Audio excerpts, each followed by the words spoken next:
This wasn't what I had originally planned for my next upload, but my beautylish lucky bag came in the mail and I couldn't not open it on camera.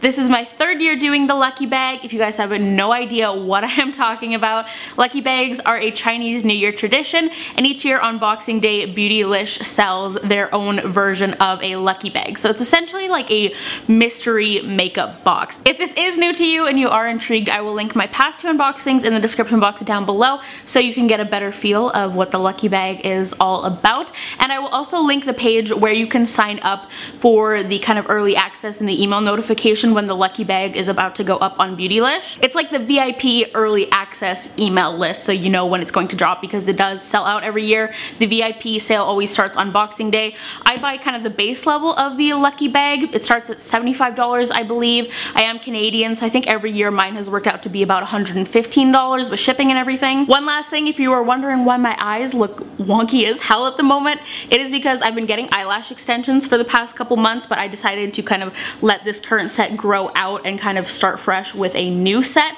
So I have like 5 eyelashes on each eye and there's like huge gaps in between them and it just looks insane, but I can't like curl them or put on mascara or anything. So let's dive in. Let's open this bad boy up. This is what the wrapping looks like this year. It's adorable as always. I have not watched anyone else's unboxings or read any blog posts or anything this year, so I'm going into this completely blind because I find every year there are some recurring items, but let's just go ahead and start unwrapping. Okay, so usually there's like 1 or 2 items bundled together, but I think there's like 4 or 5 products in here, maybe everything. My first product has a little sleeve on it that says coming soon to Beautylish, so I am assuming this is not a brand they actually carry as of yet. And this is from a brand called Good Molecules. It is their Wake Up Eye Serum, and it says formulated with caffeine and pumpkin extract to brighten, firm, and deep puff. I've never actually heard of this brand, I believe, but you guys know I love skincare, and I love getting eye products especially because I don't need to like feel like I'm changing up my entire routine to try out a new eye product. This is really big, 30 ml, so very generous size for an eye serum. Packaging is really cute.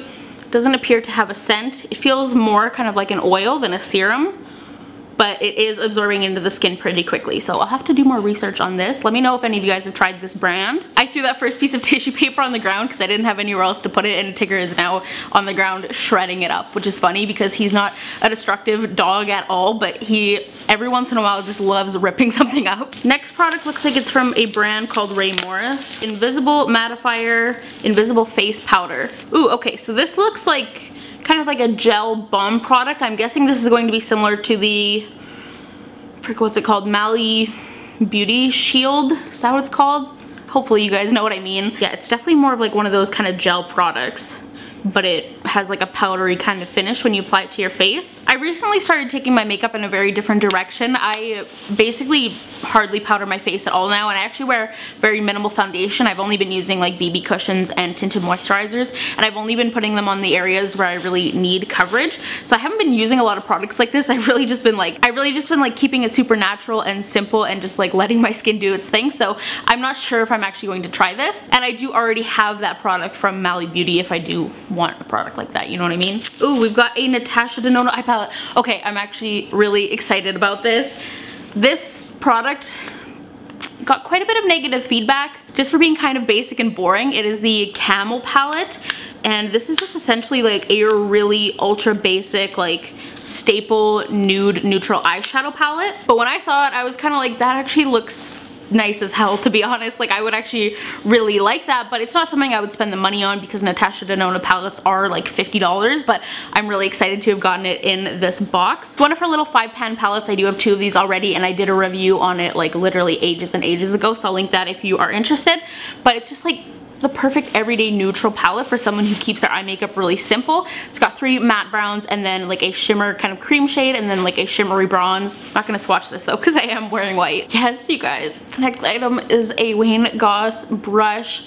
If you have watched my past 2 unboxings, I've gotten a Wayne Goss brush every year so far, and the ones I've gotten in the past are like smaller eye brushes.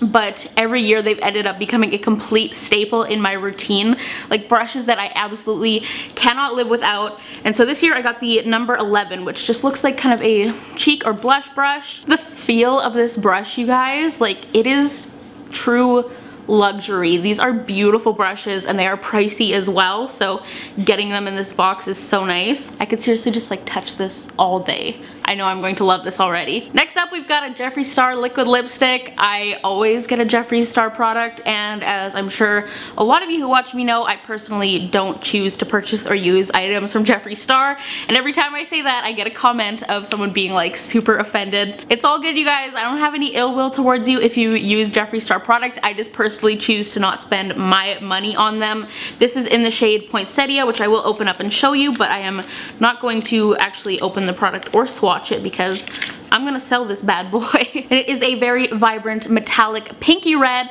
definitely a holiday shade, as you could probably guess from the name Poinsettia. But yeah, I'm gonna be selling this bad boy. Last year I got the Androgyny palette from Jeffree Star and I put it on the Facebook Marketplace and literally had someone come and pick it up within like 2 hours, so that is the good thing. I know a lot of people who also don't choose to support Jeffree Star have qualms about ordering the beautylish lucky bag because they don't want to get his products. If you do, you can sell them like pretty much instantly. I don't know if this is the last item in my box, but I also got this Pharmacy Brightening Coconut Gel Sheet Mask. I've tried these before and I really like them. They're a nice thin hydrogel mask, so they really stick to the face well, and I really like the effects of them as well. They give your skin a nice glow and hydration and all that good stuff. So that was everything that was in my lucky bag. It's all right there. I got 6 items total. It feels small, especially compared to last year. I don't know exactly how many items I received in each box off the top of my head, but I'm a little underwhelmed by it. I am really excited for the Natasha Denona and Wayne Goss brush, but I added up the total value quickly. I could not find this serum because, like I said, it isn't on the beautylish website yet, and I couldn't find it anywhere else online, so I don't know the price of that, but excluding the serum, it was $180, which works out to be about like $240 Canadian, so definitely still a good value. Once again, that's excluding the serum. This is $60, which I was shocked by, especially for a brand I've never heard of, but the palette and the makeup brush together come to about $100 USD, so I do feel like I got my money's worth, but like I feel like the idea behind this is that you get more than what you're spending, you know? It kind of pains me to say this because I am so excited for these 2 items, but I think this is probably my least favorite lucky bag yet. It's just lacking a little something ever so slightly for me this year, but every year people ask me if I think the lucky bag is worth it, and I have repurchased it twice, so clearly I have been satisfied enough in the past years to continue doing it. I'm not totally sure if I'll do it next year after this box. I probably will. Let's be real. I do really enjoy the experience of it overall, and I mean, it's a mystery box. It's gonna be a gamble no matter what, but I just wish it had like a little extra something this year. Once again, check out my past unboxings if you want to sign up for the mailing list and get a lucky bag next year. The link will be down below as well. Let me know if you got the lucky bag, what you received, what you've seen in other people's boxes, and what you think of my box. Do you think it sucked, or would you be super happy with it? Give this a thumbs up if you enjoyed it. Go follow me on social media. I'm at SariReanna on Twitter and Instagram, and subscribe down below if you are new, but I'll talk to you in the next one.